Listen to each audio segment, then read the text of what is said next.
Hello, this is Simon from Film Stories. I've just been to see over the weekend John Krasinski's new film, If. And I've seen it's had some fairly divisive reviews. I thought it was really, really special and really, really touching. And it's a film that I've not seen to a degree, a live action movie that directly talks about mental health and mental health challenges in youngsters.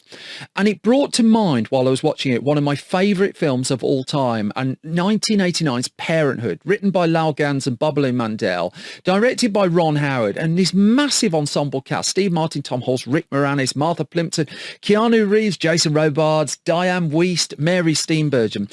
And for the purposes of this, I want to focus on a then young performer by the name of Jason Fisher. Now, Jason Fisher, I can only find 3 screen credits for him, and was a child actor, didn't carry on acting afterwards, turned up in Parenthood, then in 1990's The Witches, 1991's Hook.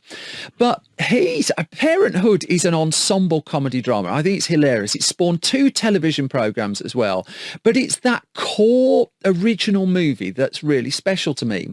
Now, I watched the film on my 15th birthday. It was a 15 certificate film, and I was just looking for what film can I go and watch legally as a 15-year-old at the cinema on my 15th birthday. Parenthood came out.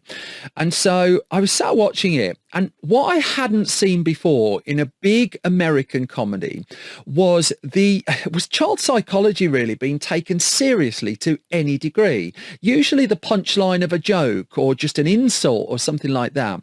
But here, one of the core narratives in the film, and it's a really funny film, I'm almost doing it no service by talking about this like serious core in the midst of it, is that Steve Martin and Mary Steenburgen, their characters have 3 kids, and well, they have 3 kids at the start. There's a spoiler for you, I apologise.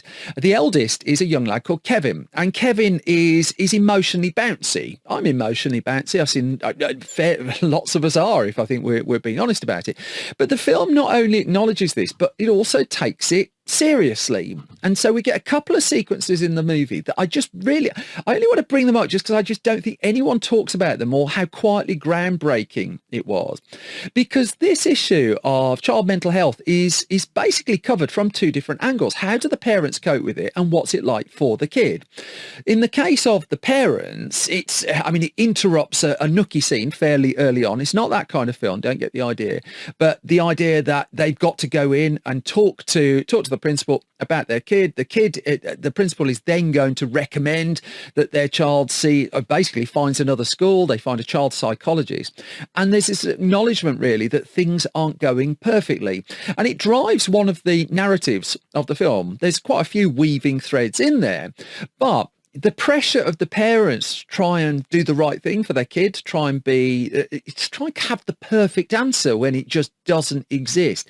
That's one of them. And we kind of see it borne out. It's also kind of looks like a generational difference in the way that the whole topic is approached, because we see it borne out at a point where they're at an arcade and they're playing the arcade game Bad Dudes versus Dragon Ninja. I always knew it was Dragon Ninja, but it is Bad Dudes versus Dragon Ninja, which I was terrible at. And then at the end of this family outing, Kevin loses his retainer. Don't know what a retainer is, but basically he's lost it. And he has an absolute meltdown, has to find it. Cut to the parents just wading through all the rubbish, wading through all the waste in the restaurant area at the back, just to try and find this, because they know how important it is to their kid. And they have this conversation about he's just not getting better. He's not getting better. What's also interesting is, there are a couple of ways that they try and really help him out. One of the most standout scenes in Parenthood is Steve Martin's Gil becoming Cowboy Gil and putting on a kids' party. But also what Babalu Mandel and Lal Gans' script also acknowledges is the parent at that point, so much of this is relatable, the parent at that point thinks, given the kid a really good day and the problem solved, it's fixed. Gil, what'd you think? That you'd dress up like a cowboy and coach Little League and Kevin would be fine? No. No, I didn't. Yeah, okay, I did. Well, honey, you were really kidding yourself. And the film says, no, it isn't. It doesn't make a big song and dance of it. It just says one day doesn't fix it. And also, what actually are you fixing? It's part of like this spaghetti that we all are. I know I'm sounding like one of those people a little bit at the moment. Maybe I am. I don't care.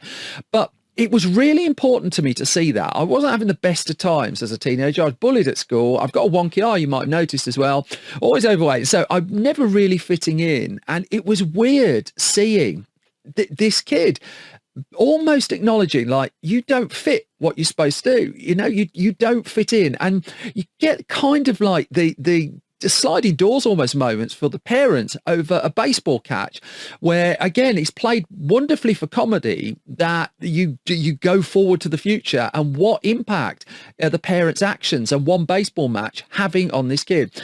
And the trick of why this gets across and why this all sticks with me is it's in comedy, and comedy is the most underrated and underappreciated genre in all of film and television. You can do things in comedy, you can have conversations in comedy that you just can't do in other genre. If I go watch a drama, then I'm kind of steeled for it. I'm in there and I'm kind of expecting parts of the conversation. A comedy disarms you, particularly a really funny comedy. I think it completely disarms you. I was disarmed in Parenthood and it got through. And then there's this lovely moment just towards the end where, the kid, Kevin, just makes a little aside. He's not ridiculing himself or anything like that, but he just acknowledges I'm basically supposed to be the screw up and laughs. And it's kind of like accepted. And that little moment of acceptance isn't a massive fanfare or anything like that. It's just there and life goes on. You contrast that with Jason Robards, who's brilliant in the film, as is everyone in the film. He's just great. Jason Robards not understanding how his grandson is getting so worked up about it. And quietly, it's a 2-hour film, right? And quietly, it's just put aside 2-3 minutes to have this conversation, to not wave a massive flag, to not put a massive arrow, no klaxons or anything like that. It's just life. Mental health is just life. I really passionately believe that. For Parenthood in the midst of a mainstream comedy in the 1980s, to quietly just pull us aside and have that chat, well, no one else is doing it. Just relax. Kevin, it's okay, honey. It's his retainer. He lost his retainer. It's all right, sweetheart. Come on, sweetie. We'll find it. If you like Parenthood as well, I will talk about it again at some point, I'm sure. Then by all means, just leave things in the comments. I'm trying to grow this channel. Have these conversations, really. If you can do the like and subscribing things as well, that's much appreciated. And I will be back soon with more film-related boredom for you.